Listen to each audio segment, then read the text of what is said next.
Have you ever met someone who, on the surface, seemed entirely reasonable?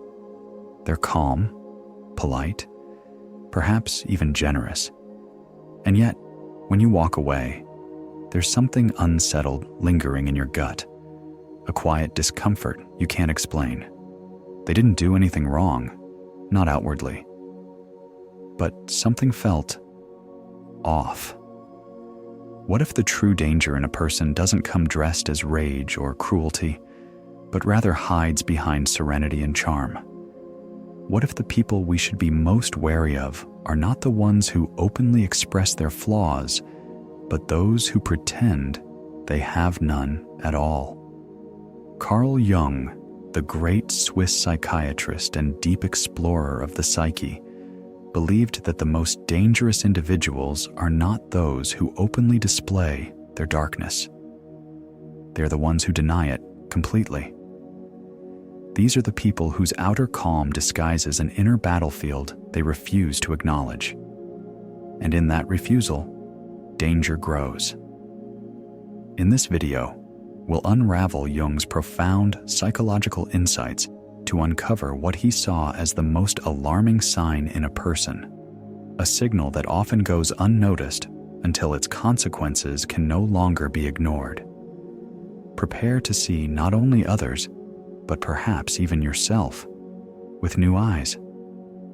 Before we begin this journey into the subtle truths of human behavior, take a moment to support this space of insight and reflection by subscribing to the channel and giving this video a like.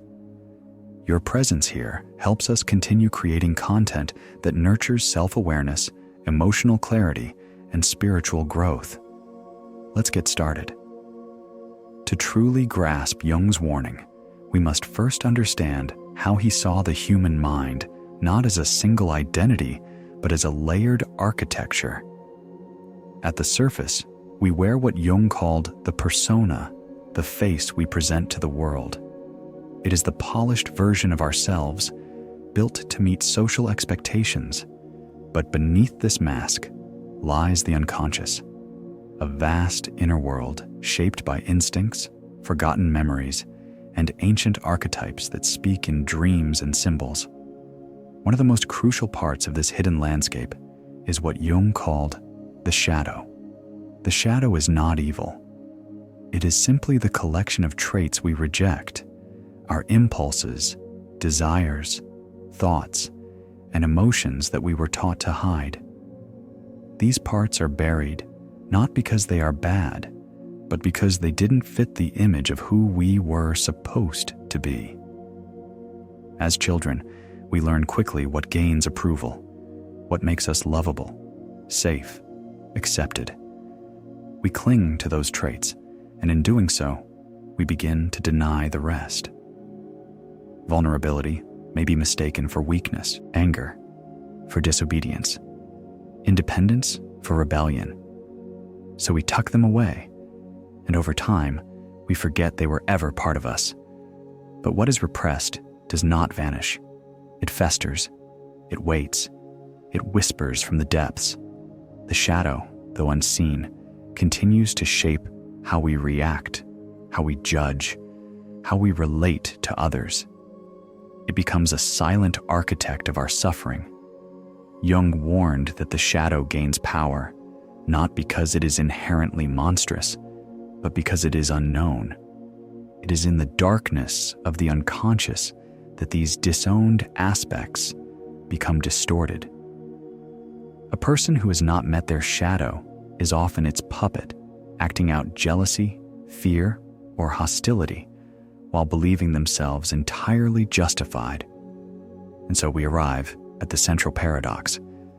The more a person denies their darker traits, the more likely those traits are to leak out in subtle, insidious ways, not through overt violence or explosive anger, but through projection, manipulation, and the quiet erosion of boundaries.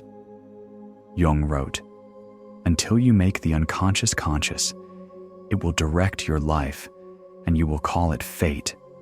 What we refuse to face within ourselves finds a way to live through us. It chooses our relationships. It fuels our compulsions. It clouds our decisions. The unconscious is not a quiet vault. It is an active, creative force. It doesn't merely store what we repress. It reshapes it. Left unexamined, these denied aspects evolve into patterns of self-sabotage, sudden emotional outbursts, irrational fears, persistent dissatisfaction, or an inability to form genuine connections. These are not random flaws. They are cries from the shadow, pleading to be seen.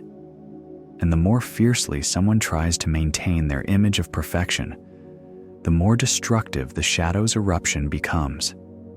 A person may seem composed, spiritual, even noble on the surface, while their unacknowledged shadow lashes out in sarcasm, passive aggression, or subtle control. They don't understand why they're unhappy or why their relationships crumble. But beneath it all is a chasm of denied selfhood. There is a particular kind of person Jung warned us about above all others. Not the violent, not the manipulative, but the one who believes in their own moral purity. The one who sees themselves as entirely good, incapable of wrongdoing. This illusion of righteousness creates a psychological blindness that is nearly impenetrable. You see, when someone is convinced they are virtuous, they no longer question their motives. They justify control as protection. They rationalize cruelty as honesty. They label manipulation as love. And worst of all, they believe it. This is not malice in the traditional sense. It is a form of unconscious violence masked as virtue.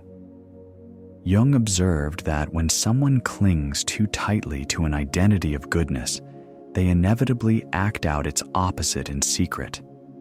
Because the traits we disown do not leave us, they find other ways to surface.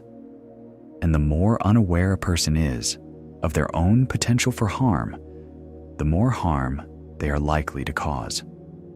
So what, then, is the most dangerous sign in a person? According to Jung, it is the absence of shadow awareness. It is the conviction that one is beyond temptation, beyond cruelty, beyond deceit. That blindness creates unpredictability, because when someone denies their capacity for harm, they lack the inner restraint to prevent it. The presence of darkness does not make someone dangerous. It is the denial of that darkness that should make us cautious. Those who recognize their flaws tend to approach life and others with humility. They know the weight of their impulses. They take responsibility. They strive to grow. But those who claim they are always kind, always fair, always right, they walk through the world unaware of the destruction they leave behind. They rewrite history in their favor. They hurt and then blame others. They disguise control as care. And they do it all while believing they are incapable of wrong. Jung called this spiritual blindness, the failure to see one's full self. So the next time you meet someone who insists they are only light, who preaches purity and claims absolute virtue, pause. Look closer.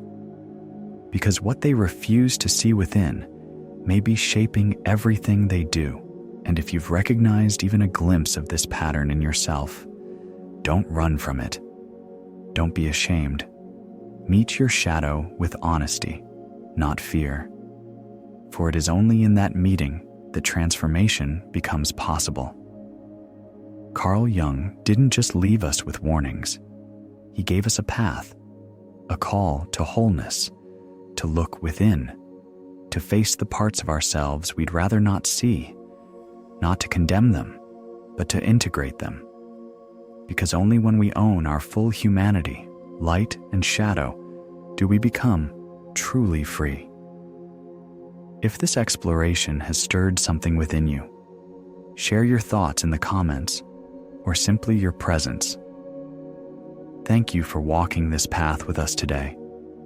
If this journey has stirred something within you, reflection, awareness, even clarity, know that you are not alone. Until next time, take care of your energy and honor your intuition.